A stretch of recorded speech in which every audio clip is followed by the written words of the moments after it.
Bonjour les amis, aujourd'hui je vais vous parler d'une incontournable plante de nos jardins et de l'herboristerie française en règle générale. J'ai nommé la sauge officinale. Il y a plein de choses qu'on leur raconte sur la sauge officinale et Herbal ainsi que Arthur vont nous en parler un peu davantage. Herbal, tu nous dirais un peu sa famille, comment elle fleurit, quel genre d'arbuste c'est exactement? Je te remercie. Et oui, bonjour à toutes et tous. Aujourd'hui, nous allons donc parler de la sauge officinale, une grande plante de notre pharmacopée et de nos jardins, présent principalement autour du bassin méditerranéen, allant de l'Italie, la Grèce et tous ces pays-là, tout autour de la Méditerranée et bien plus encore. La sauge officinale est une plante vivace qui va fleurir violacée. Elle fera à peu près 80 cm de hauteur sur 80 de large. Et il en existe aussi une forme arbustive beaucoup plus grande. Voilà. Qu'est-ce que je peux vous raconter? Elle est pas jolie, elle pousse un petit peu partout et surtout elle a plein de parfums. Voilà. Salut les humains. Alors nous, il y a un dicton chez les gnomes qui dit que un pied de sauge dans le jardin protège tous les lutins. Alors est-ce que c'est pareil, Herbal, pour les humains? Est-ce que c'est la même chose? Elle doit bien avoir plein de vertus cette plante-là. Tu nous raconter un petit peu davantage? Merci. Ses vertus, oui, bien sûr. Ses vertus, très cher Arthur. Chez nous, c'est pas les lutins, c'est un pied de sauge dans le jardin, il nous règne le médecin. Alors c'est une plante magnifique qu'on va utiliser de bien des façons, mais il va falloir aussi fortement s'en méfier. Donc déjà, femmes enceintes, on évite l'utilisation, femmes enceintes et femmes allaitantes, on utilise l'utilisation de la sauge officinale. Pour les personnes qui souffriraient de crises d'épilepsie, on évite aussi la sauge officinale. Voilà, elle va s'utiliser en teinture mère, en plante sèche, en tisane donc, en plante fraîche aussi.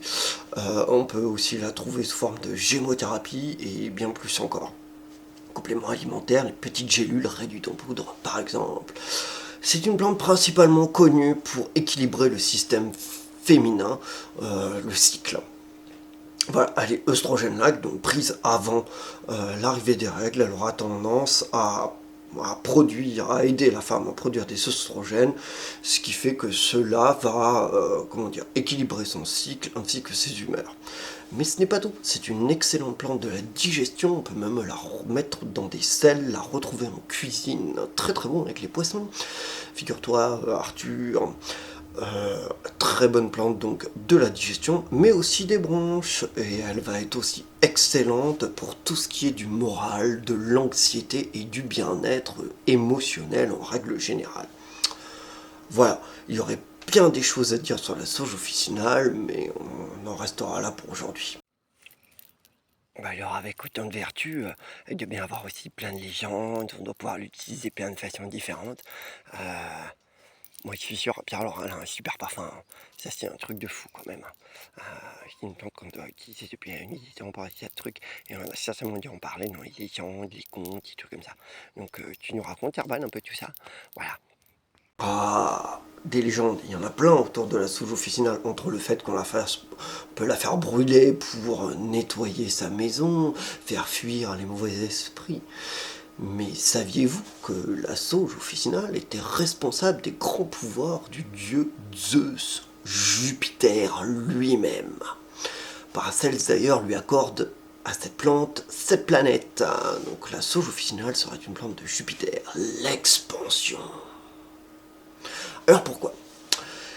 Eh bien voilà, Zeus avait un papa, Chronos, qui aimait bien, comment dire, dévorer ses enfants. Voilà, parce qu'on lui avait prédit que ça allait être ses enfants qui allaient le tuer, donc dès qu'il naissait, il les mangeait, quoi. Radical.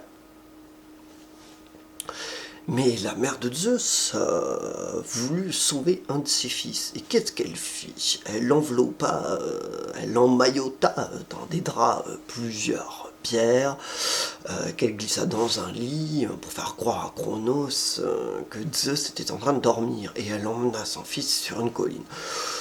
Cronos avala la chose emmaillotée, ne sentit rien. Forcément, quand on a un titan et qu'on a une bouche grande comme ça, bon, voilà.